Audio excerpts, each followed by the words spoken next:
क्या आपको पता है एप्पल 2 जब बन रहा था तो स्टीव जॉब्स को उस कंप्यूटर का कलर बेज रखना था। आपके स्क्रीन पर दिख रहा होगा, इसको बोलते हैं बेज कलर। फिर जब एप्पल के फाउंडर स्टीव जॉब्स एप्पल की मैन्युफैक्चरिंग पार्टनर कंपनी के पास गए तो उस कंपनी ने स्टीव को बेज कलर के 2000 शेड्स दिखाए कि पसंद करो कौन सा कलर आपको रखना है।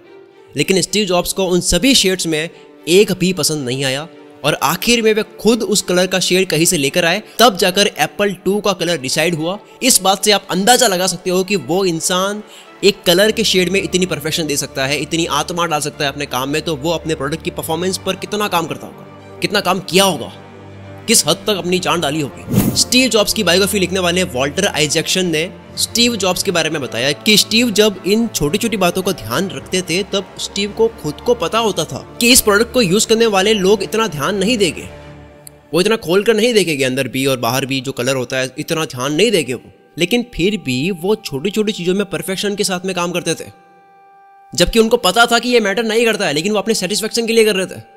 इतना ही नहीं, एप्पल के एड पार्टनर ली क्लोन ने बताया कि जब अमेरिका में एप्पल के रिटेल स्टोर्स नए नए ओपन हुए थे तब स्टोर के वॉशरूम के बाहर जो साइन बोर्ड लगा हुआ था उसमें यूज होने वाला ग्रे कलर के शेड को डिसाइड करने में आधा घंटा लगा लिया था। इन सब बातों से उनके परफेक्शन का अंदाजा लगा सकते हो। और उनके इस परफेक्शन के चक्कर में न जाने कितने लोगों के साथ में तो आर्ग्यूमेंट होते थे। लोग बहस करते थे कि यार ये कैसे कर रहे हो आप इतना टाइम यहाँ क्यों दे रहे हो।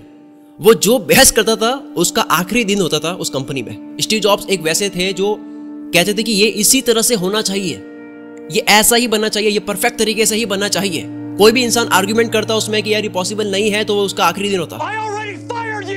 स्टीव जॉब्स कितने पैशनेट थे अपने काम को लेकर उसके बारे में बात करते हैं। 4 अक्टूबर 2011 को आईफोन 4S की अनाउंसमेंट हुई थी और उसी दिन एप्पल की पार्टनर कंपनी सॉफ्टबैंक के सीईओ मासायोशी सन एप्पल के हेडक्वार्टर टीम कुक से मीटिंग के लिए गए थे। मीटिंग के दौरान टीम कुक के पास में एक कॉल आया और टीम कुक ने सन को कहा कि मुझे जाना होगा।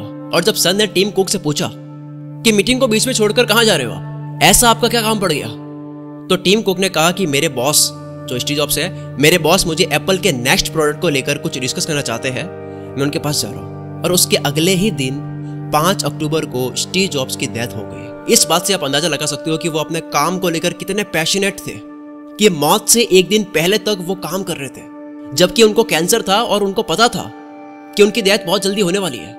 अब बात करते हैं किस तरह से स्टीव जॉब्स अपना काम पूरा हो जाने के बाद भी कॉन्टिन्यूसली 100% देते थे। 2007 में एप्पल ने अपना पहला स्मार्टफोन आईफोन 2G लॉन्च किया था, जिसके सॉफ्टवेयर से लेकर के बॉडी डिजाइन को स्टीव जॉब्स ने खुद डिजाइन किया था, जो पहला फुल स्क्रीन स्मार्टफोन था जिसमें उस टाइम का सबसे बेस्ट ऑपरेटिंग सिस्टम iOS 1 था। और उस ऑपरेटिंग सिस्टम का मार्केट में दूर दूर तक कोई मुकाबला करने के लिए कोई कॉम्पिटिटर था ही नहीं। स्टीव जॉब्स को यह पता था कि इसका मुकाबला करने लायक प्रोडक्ट बनाने में दूसरी कंपनीज को 2 से 3 साल और लग जाएंगे और वो आईफोन 2G को ऐसे ही बेच सकते थे। लेकिन फिर भी उन्होंने हर बार उसके बेस्ट से बेस्ट वर्जन्स निकाले, क्योंकि वो अपने कॉम्पिटिटर खुद को ही मानते थे। वो जब बेस्ट काम कर रहे थे तब उनका कोई कॉम्पिटिटर था ही नहीं उस वक्त, लेकिन तब भी वो और बेस्ट बन रहे थे। मतलब जो कॉम्पिटिटर हो गए उनके दिमाग में आ रहा होगा कि यार ये तो हमें अचीव करने दो, फिर आप और बेस्ट करना। स्टीव जॉब्स का मानना था कि प्रोडक्ट को इतना ज़्यादा अच्छा दिखाने वाला बनाना चाहिए कि उसको यूज़ करने वालों को उससे प्यार हो जाए, उसके डिज़ाइन से प्यार हो जाए। मतलब उनका ये मानना था कि फ़ोन उनके हाथ में हो, जो वो डिज़ाइन बना रहे हैं लोग यूज़ करें तो उसको चाटे, लोग उसकी डिज़ाइन को ना देखे चाटे उसको। वो बुरी दिखने वाली चीज़ होती थी, जो भी जिसकी डिज़ाइन अच्छी नहीं है उसको अपने पास आने तक नहीं देते थे, चाहे मरना कबूल हो। ऐसा इसलिए बोल रहा हूँ क्योंकि 2009 में जब जॉब्स का लीवर ट्रांसप्लांट हुआ और उन्हें होश आया तब उन्होंने अपने ऑक्सीजन मास्क को उतार कर तोड़ दिया और डॉक्टर से कहा कि उनको ये मास्क बिल्कुल भी पसंद नहीं है, इसकी डिज़ाइन मुझे बिल्कुल पसंद नहीं है, इसलिए मैंने इसको तोड़ दिया। और वो उसे नहीं पहनेंगे, जबकि उस टाइम अच्छे से बोल भी नहीं पा रहे थे, वो ऐसी कंडीशन थी उनकी। और उसी टाइम उन्होंने डॉक्टर से 5 अलग अलग डिज़ाइन के मास्क मंगवाए ताकि वो सबसे बेस्ट मास्क चूज कर सके। ये बात वॉल्टर आइजैक्सन के अकॉर्डिंग है। वैसे अब बात करते हैं स्टे हंग्री स्टे फुलिश के बारे में। 1985 में एप्पल कंपनी में हो रही राजनीति के कारण स्टीव जॉब्स को अपनी कंपनी छोड़नी पड़ी। ये एक सीन है मूवी के अंदर, जॉब्स मूवी है, उस मूवी में सीन है, मैं खुद लिटरली रो गया था उस सीन को देख कर। उतना इमोशनल सीन है। जब उन्होंने कंपनी छोड़ी तब उनके पास इतना पैसा था कि वे आराम से रिटायर होकर अपनी ज़िंदगी गुजार सकते थे, लेकिन स्टे हंग्री स्टे फुलिश की थिंकिंग की वजह से, इस सोच की वजह से वो रुके नहीं और नेक्स्ट कंप्यूटर नाम की कंपनी बना दी। स्टीव जॉब्स के निकालने के बाद एक तरफ एप्पल भारी लॉस में जा रही थी, मतलब उनसे एप्पल कंपनी संभली नहीं, वो उनसे हो नहीं पाया क्योंकि उनके पास कोई अच्छा ऑपरेटिंग सिस्टम था ही नहीं, एक विजनरी बंदा उनके पास में था नहीं। और दूसरी तरफ स्टीव जॉब्स एप्पल से निकलकर दिन रात एक करके नेक्स्ट कंप्यूटर के लिए बेस्ट ऑपरेटिंग सिस्टम बनाने में लगे हुए थे।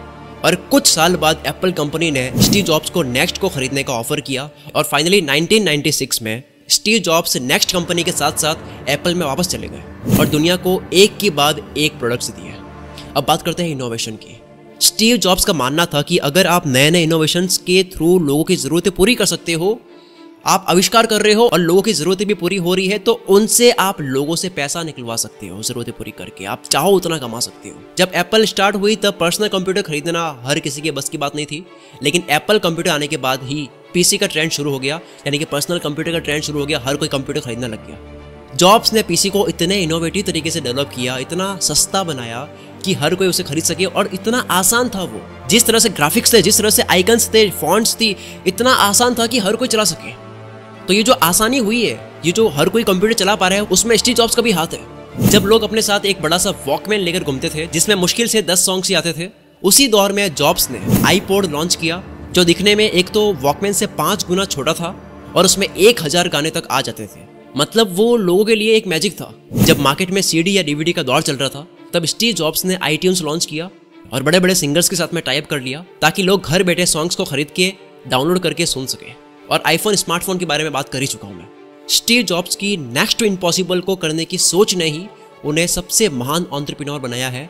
कई लोगों का यह मानना है कि इनसे महान एंटरप्रेन्योर ना अब तक आया है और आगे शायद ही कोई ऐसा आएगा।